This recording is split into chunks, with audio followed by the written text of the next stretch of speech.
देखिए, सबसे पहले तो मैं आपको ये बताना चाहता हूं कि मैं कौन हूं, कहां से आया हूं, किस उद्देश्य से आया हूं, क्योंकि जीवन में ये बातें होनी बहुत जरूरी है।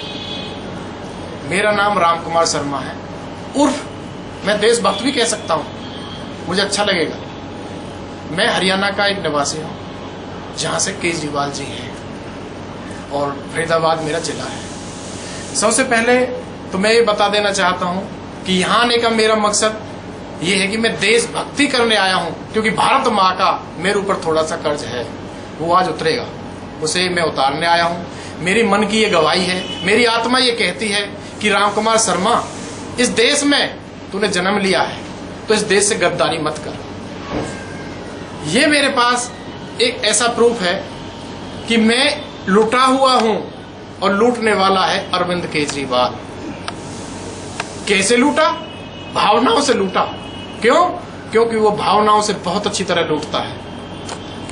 ये 9 अप्रैल 2011 एक वो आंदोलन जिसमें देश में लूटने का सबसे बड़ा ड्रामा रचा गया और हमें पता ही नहीं चला हम लूट गए।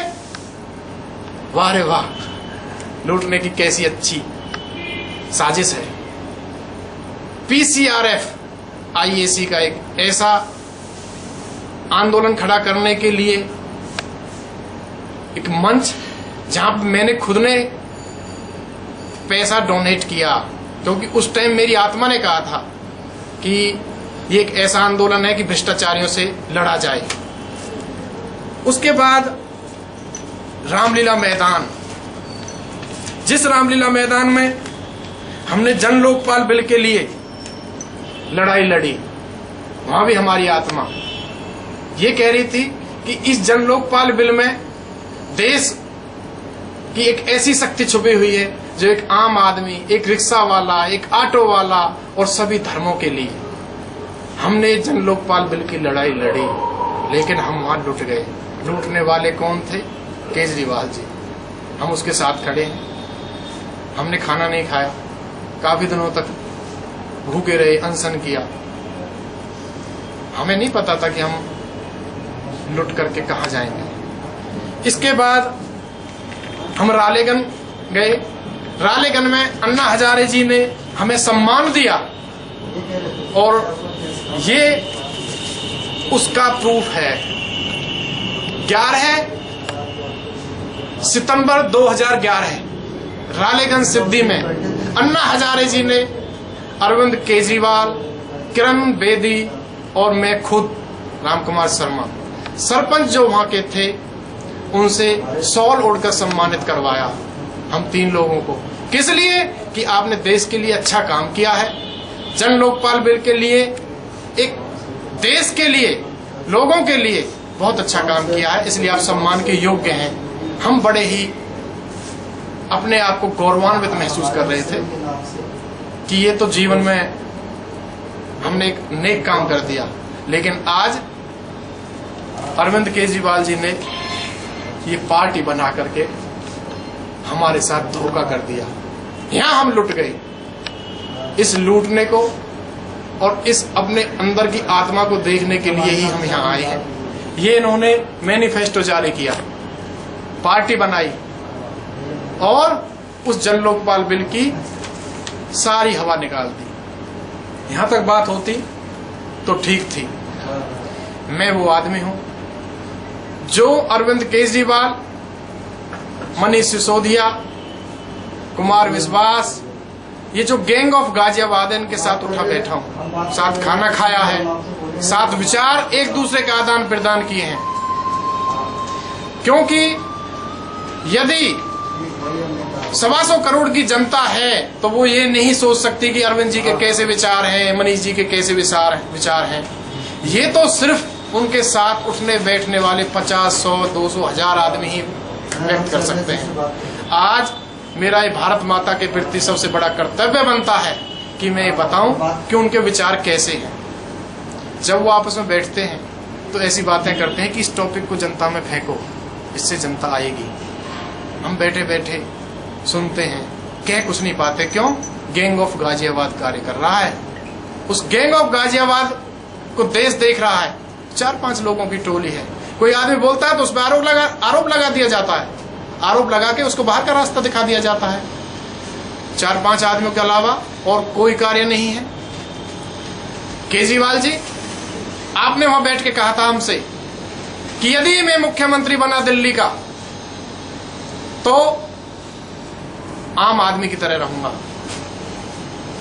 आम आदमी की तरह रहोगे? 4 कमरे आपने लिए गाजियाबाद में सरकारी फ्लैट में, आप 5 लेने लगे। आपको वो झुग्गी झोंपड़ी नहीं थी कि जिसमें एक कमरे में 14 आदमी रहते हैं। हमारे मुस्लिम भाई जो बड़ी ही गरीबी से, बड़ी ही दरिद्रता से एक कमरे में 14-14, 15 आदमी तो बच्चों के साथ रहते हैं। आपको वो नहीं थी कि उस दिन? अरे आप कह रहे हो कि 4 की 5 ही तो बढ़े। आपको शायद, मुझे ऐसा लगा, बीवी ने बहुत अच्छी सलाह दी होगी कि केजरीवाल जी 4-5 को छोड़ो, प्रधानमंत्री बनो, कम से कम 10-12 कमरे मिलेंगे। कह देना 12 ही तो लिए। और शायद हो सकता है छोटे बच्चे अभी बड़े होंगे, कहेंगे पापा छोड़ दो, प्रधानमंत्री में कुछ नहीं रखा, राष्ट्रपति भवन देख के आया था मैं आपके साथ, जहां पे मुझे दावत दी थी, और राष्ट्रपति भवन में आपकी रौनक थी जब आप दिल्ली के मुख्यमंत्री थे। पापा मेरी निगाह तो वहां है। तो बच्चों की तो आपने कसम खाई थी।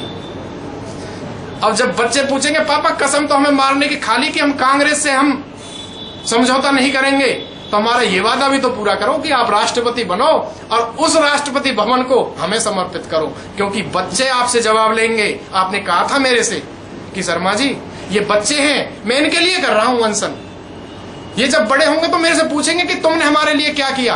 आज मैं आपसे कहता हूं कि वो बच्चे आपसे पूछेंगे पापा आपने मेरी कसम खाई थी कि मैं कांग्रेस से समझौता नहीं करूंगा, आपने समझौता किया, आज तक कोई जवाब नहीं दिया। तो वही बच्चे कहेंगे पापा राष्ट्रपति भवन लो, आपने हमारी कसम खाई थी, हमारा नमक, हमारे कर्ज को, हमारे फर्ज को पूरा करो। तो आपको सोचना पड़ेगा। केजरीवाल जी आपने जनता दरबार भी लगाया, मुझे लगता है बीवी ने बहुत अच्छी कान में राय दी कि आप डायबिटीज के मरीज हो, बीमारी है आपको। ये कहां जनता दरबार के चक्कर में फंस गई? वाराणसी चलो, कुछ लोगों को पता ही नहीं चलेगा जनता दरबार क्या होता है। मुझे तो ऐसे लगता है कि शायद बीवी बच्चे बहुत समझदार हैं जो आपको राय दे रहे हैं। किसी आम लोगों की राय भी ले लो। हाँ, आम लोगों की राय ली थी आपने कि दिल्ली में सरकार बनाऊं या ना बनाऊं, उसको भूल गए आप।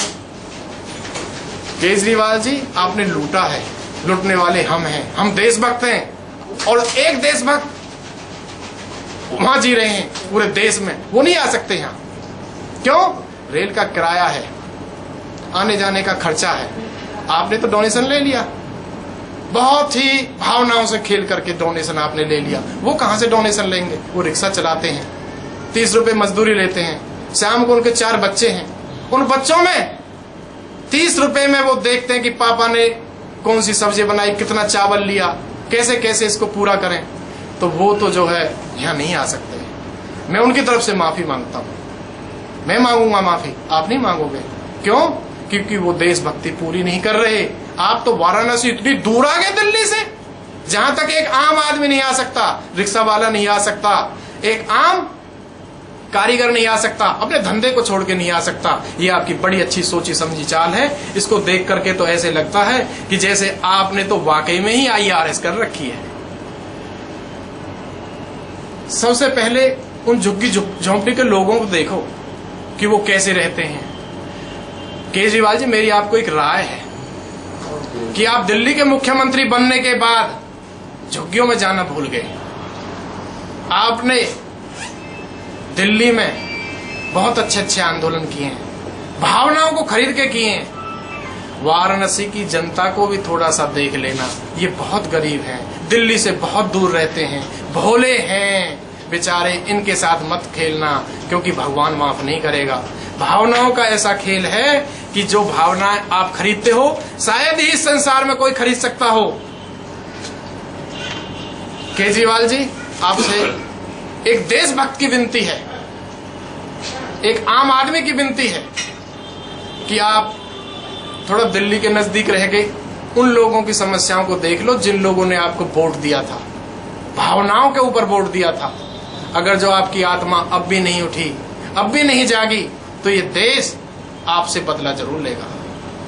ये सभी धर्मों के लोगों की, सभी की बहुत ही बड़ी जिम्मेवारी का कार्य है।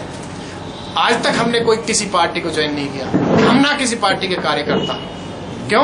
क्योंकि देशभक्त को किसी पार्टी से जुड़ने की जरूरत नहीं है, आंदोलन से जुड़ने की जरूरत है। आपने ऐसा आंदोलन कर दिया कि भारत माता की जय बोलने के लिए भी लोगों को एक बार सोचना पड़ेगा कि जय कौन बुलवा रहा है। हम हिंदुस्तानी हैं, भारत के एक नागरिक हैं, क्या हमें ऐसा सोचना पड़ेगा कि जय केजरीवाल बुलवा रहा है या मोदी बुलवा रहा है? केजरीवाल जी, देश को इधर मत ले जाओ, ये आपसे हमारी एक देशभक्त की विनती है। शायद आप मानोगे तो अपने बच्चों की ही, अपनी बीवी की ही, क्योंकि हमसे ज्यादा नजदीक वो हैं, लेकिन इस देश से ज्यादा नजदीक आपके मैं हूं, क्योंकि 125 करोड़ तो आपके साथ नहीं बैठ सकते लोग। 125 करोड़ लोग आपकी भावना को, आपकी सोच को नहीं समझ सकते। 1000, 2000, 4000 लोग ही तो सोच सकते हो। इसलिए केजरीवाल जी, आपसे हाथ जोड़ कर रिक्वेस्ट है कि थोड़े से भोलेपन के लोगों को अपनी भावनाओं से मत लूट, मत लूट, मत लूट।